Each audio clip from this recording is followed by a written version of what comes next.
ನಮಸ್ಕಾರ ವೀಕ್ಷಕರೇ, ಮನೆ ರುಚಿ ಯೂಟ್ಯೂಬ್ ಚಾನಲ್ಗೆ ಸ್ವಾಗತ. ಇವತ್ತಿನ ರೆಸಿಪಿ ನಾನು ನಿಮಗೆಲ್ಲ ತೋರಿಸ್ಕೊಡ್ತಾ ಇರೋದು ಸಿಂಪಲ್ಲಾಗಿ ಚಿಕನ್ ಫ್ರೈಡ್ ರೈಸ್ನ ಯಾವ ರೀತಿ ಮಾಡೋದಂತ. ತುಂಬಾ ರುಚಿಯಾಗಿ ಮಾಡ್ಕೊಂಡು ಬಿಡ್ಬೋದು. ಸೇಮ್ ಸ್ಟ್ರೀಟ್ ಫುಡ್ ಯಾವ ಥರ ಇರುತ್ತೆ ಅದೇ ಥರನೇ ಈ ಒಂದು ಟೇಸ್ಟ್ ಕೂಡ ಬರುತ್ತೆ.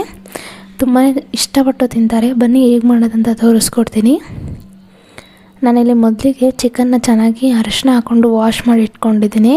ಅದಕ್ಕೆ ಇದು ನಾನು ಬೌನ್ಲೆಸ್ ಚಿಕನ್ನ ತೊಗೊಂಡಿರೋದು. ಅದಕ್ಕೆ ಖಾರದ ಪುಡಿ, ಧನಿಯಾ ಪುಡಿ, ಗರಂ ಮಸಾಲ ಮತ್ತು ಕಾರ್ನ್ಫ್ಲೋರು, 1 ಟೇಬಲ್ ಸ್ಪೂನಷ್ಟು ಕಾರ್ನ್ಫ್ಲೋರು ಹಾಗೂ ಸ್ವಲ್ಪ ಅರಿಶಿನ, ಸ್ವಲ್ಪ ಉಪ್ಪು ಹಾಗೂ ಸ್ವಲ್ಪ ಶುಂಠಿ ಬೆಳ್ಳುಳ್ಳಿ ಪೇಸ್ಟ್ ಕೂಡ ಹಾಕ್ಕೊಂಡು ನಾನು ಇದನ್ನು ಚೆನ್ನಾಗಿ ಕಲಿಸ್ಕೊತಾ ಇದ್ದೀನಿ. ಒಂದಕ್ಕೊಂದು ಮಿಕ್ಸ್ ಆಗೋವರೆಗೂ ಚೆನ್ನಾಗಿ ಕಲಿಸ್ಕೊಳ್ಳಿ.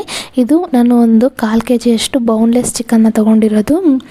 ಇದನ್ನು ಚೆನ್ನಾಗಿ ಸಣ್ಣದಾಗಿ ಕಟ್ ಮಾಡಿ ಇಟ್ಕೊಂಡು ಇವಾಗ ಒಂದಕ್ಕೊಂದು ಮಿಕ್ಸ್ ಆಗೋ ಥರನೇ ನಾನು ಫುಲ್ಲು ಕಲಸ್ಕೊತಾ ಇದ್ದೀನಿ. ನೋಡಿ, ಇದಾದ ನೀರು ಎಲ್ಲ ಏನೂ ಆ್ಯಡ್ ಮಾಡೋಕ್ಕೆ ಹೋಗಬೇಡಿ. ಮೊಟ್ಟೆನೂ ಸಹ ಆ್ಯಡ್ ಮಾಡೋ ಅವಶ್ಯಕತೆ ಇಲ್ಲ.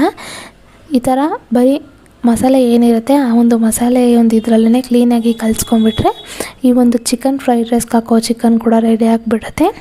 ಈ ಥರ ಕಲಿಸ್ಕೋಬೇಕು ಒಂದಕ್ಕೊಂದು ಮಿಕ್ಸ್ ಆಗೋವರೆಗೂ. ಸಣ್ಣದಾಗಿ ಕಟ್ ಮಾಡಿಕೊಂಡ್ರೆ ತುಂಬ ಒಳ್ಳೆಯದು, ಏಕೆಂದರೆ ಚೆನ್ನಾಗಿ ಬೇಯುತ್ತೆ. ನೋಡಿ, ಈ ಥರ ಕಲಸಿಟ್ಕೊಂಡು ಒಂದು 30 ಮಿನಿಟ್ಸ್ವರೆಗೂ ನಾವು ಇದನ್ನು ಮ್ಯಾರಿನೇಟ್ ಮಾಡ್ಕೊಬೇಕು. ಮ್ಯಾರಿನೇಟ್ ಆದಮೇಲೆ ನಾನೀಗ ಒಂದು ಪ್ಯಾನ್ಗೆ ಸ್ವಲ್ಪ ಆಯಿಲ್ ಹಾಕ್ಕೊಂಡು ನಾನೇನು ಕಲಸಿಟ್ಕೊಂಡಿದ್ನಲ್ಲ ಆ ಒಂದು ಕಬಾಬ್ ಥರ ಚಿಕನ್ ಫ್ರೈಡ್ ರೈಸ್ಗೆ ಹಾಕ್ಕೊತಾ ಇದ್ದೀನಿ. ನೋಡಿ, ಒಂದೊಂದನೇ ಸೇಮ್ ಚಿಕನ್ನ ಯಾವ ರೀತಿ ನೀವು ಎಣ್ಣೆಯಲ್ಲಿ ಫ್ರೈ ಮಾಡ್ಕೊತೀರ ಅಲ್ವಾ, ಅದೇ ಥರನೇ ಇದನ್ನು ಕೂಡ ಫ್ರೈ ಮಾಡ್ಕೊಬೇಕು. ಬೇಗ ಬೇಯ್ದುಬಿಡುತ್ತೆ, ಯಾಕೆಂದರೆ ಮೂಳೆ ಇರೋದಿಲ್ಲ ಅಲ್ಲ, ಹಾಗಾಗಿ ಚೆನ್ನಾಗಿ ಇದು ಬೇಯುತ್ತೆ. ನೋಡಿ, ಈ ಥರ ಒಂದು ಕಲರ್ ಬಂದರೆ ಸಾಕು, ರೆಡಿಯಾಗಿ ಹೋಗಿಬಿಡುತ್ತೆ. ನೋಡಿ, ರೆಡಿ ಆಯಿತು. ಇದನ್ನ ನಾನು ಸಪ್ರೇಟಾಗಿ ಎತ್ತಿಟ್ಕೊಂಡು ಮತ್ತೆ ಇನ್ನೊಂದು ಸ್ವಲ್ಪ ಮಿಕ್ಕಿತ್ತಲ್ಲ ಅದನ್ನು ಕೂಡ ಹಾಕ್ಕೊಂಡು ಚೆನ್ನಾಗಿ ಫ್ರೈ ಮಾಡ್ಕೊತಾ ಇದ್ದೀನಿ.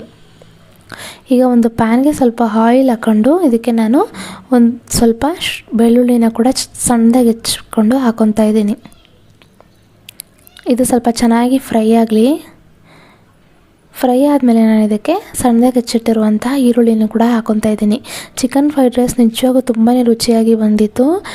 ಸೇಮ್ ಔಟ್ಸೈಡು ಸ್ಟ್ರೀಟ್ ಫುಡ್ಗಳಲ್ಲಿ ಯಾವ ಥರ ಚಿಕನ್ ಫ್ರೈಡ್ ರೈಸ್ನ ಮಾಡ್ತಾರೆ ಅದೇ ಥರನೇ ಈ ಒಂದು ರೆಸಿಪಿನ ನಾನು ಟ್ರೈ ಮಾಡಿರೋದು.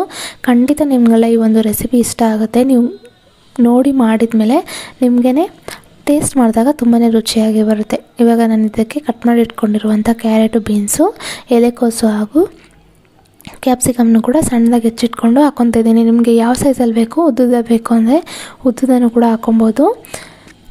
ನಾನಿಲ್ಲಿ ಸಣ್ಣದಾಗಿ ಹೆಚ್ಚಿಟ್ಕೊಂಡು ಚೆನ್ನಾಗಿ ಅದನ್ನು ಫ್ರೈ ಮಾಡ್ಕೊತಾ ಇದ್ದೀನಿ.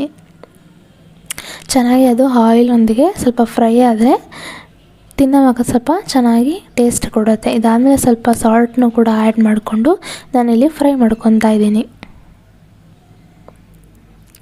ರೆಸ್ಟೋರೆಂಟ್ಸ್ ಸ್ಟೈಲಲ್ಲೂ ಕೂಡ ಬರುತ್ತೆ ಅಂತಲೇ ನಾನು ಹೇಳ್ಬೋದು, ಏಕೆಂದರೆ ತುಂಬಾ ರುಚಿಯಾಗಿ ಬಂದಿತ್ತು.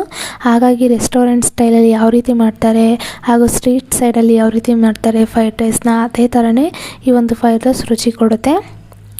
ಈಗ ಇದಕ್ಕೆ ನಾನು ಎಗ್ ಕೂಡ ಆ್ಯಡ್ ಮಾಡ್ಕೊತಾ ಇದ್ದೀನಿ. ನೋಡಿ, ನಾನಿಲ್ಲಿ 1 ಎಗ್ಗನ್ನ ತೊಗೊಂಡಿದ್ದೀನಿ. ನೀವು ಬೇಕಂದರೆ ಇನ್ನೂ 2 ಎಗ್ನ ಆ್ಯಡ್ ಮಾಡ್ಕೊತೀನಿ ಅಂದರೆ ನೀವು ಆ್ಯಡ್ ಮಾಡ್ಕೊಬೋದು, ನೋ ಪ್ರಾಬ್ಲಮ್. ಅದು ಕೂಡ ಚೆನ್ನಾಗಿ ಟೇಸ್ಟ್ ಕೊಡುತ್ತೆ. ಈ ಥರ ಎಗ್ ಹಾಕಿದ್ಮೇಲೆ ತಳ ಅಂಟೋ ಚಾನ್ಸಸ್ ಇರುತ್ತೆ, ಯಾಕೆಂದರೆ ನಾವು ಆಲ್ರೆಡಿ ಈರುಳ್ಳಿ ಮತ್ತು ವೆಜಿಟೇಬಲ್ಸ್ನೆಲ್ಲ ಫ್ರೈ ಮಾಡ್ಕೊಂಡಿರ್ತೀವಲ್ಲ, ಆ ಬೇಗನೆ ಎಗ್ಗು ಅಂಟ್ಕೊಂಡ್ಬಿಡುತ್ತೆ ತಳನ. ನೀವು ಚೆನ್ನಾಗಿ ಅದನ್ನು ಫ್ರೈ ಮಾಡ್ಕೊಬೇಕು, ಆವಾಗ ಒಂದಕ್ಕೊಂದು ತರಕಾರಿಗಳಿಗೆ ಚೆನ್ನಾಗಿ ಅಂಟ್ಕೊಳ್ಳುತ್ತೆ. ನೋಡಿ, ಈ ಥರ ಮಾಡ್ಕೊಳ್ಳೋದ್ರಿಂದ ಕ್ಲೀನಾಗಿ ಅದು ಅಂಟಿರೋದೆಲ್ಲ ಬಿಟ್ಕೊಂಡ್ಬಿಡುತ್ತೆ.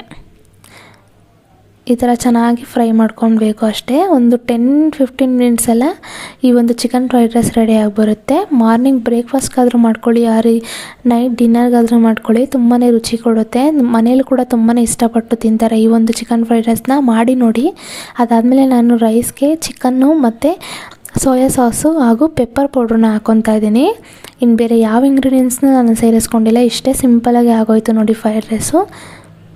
ಖಂಡಿತ ನಿಮ್ಮ ಮನೇಲೇನಾದ್ರು ಈ ಒಂದು ವಿಡಿಯೋನ ನೋಡಿ ನೀವು ಟ್ರೈ ಮಾಡಿ ನೋಡಿ, ಖಂಡಿತ ನಿಮ್ಗೆ ಇಷ್ಟ ಆಗುತ್ತೆ. ಯಾರಿಗೆಲ್ಲ ಈ ವಿಡಿಯೋ ಇಷ್ಟ ಆಯ್ತಂದರೆ ಪ್ಲೀಸ್ ಲೈಕ್ ಮಾಡಿ ಹಾಗೂ ಶೇರ್ ಮಾಡಿ. ನಿಮ್ಮ ಫ್ರೆಂಡ್ಸ್ ಫ್ಯಾಮಿಲಿಗೆಲ್ಲ ಶೇರ್ ಮಾಡ್ಕೊಳ್ಳಿ. ಸಬ್ಸ್ಕ್ರೈಬ್ ಮಾಡ್ಕೊಂಡಿರೇ ಈ ಒಂದು ವಿಡಿಯೋನ ನೋಡಿದರೆ ನಿಮ್ಗೆ ಇಷ್ಟ ಆಯಿತು ಅಂದರೆ ವಿಡಿಯೋನ ಸಬ್ಸ್ಕ್ರೈಬ್ ಮಾಡ್ಕೊಳ್ಳೋದನ್ನ ಮರಿಬೇಡಿ. ಈ ಥರ ಚೆನ್ನಾಗಿ ಫ್ರೈ ಮಾಡ್ಕೊಂಬಿಡಿ.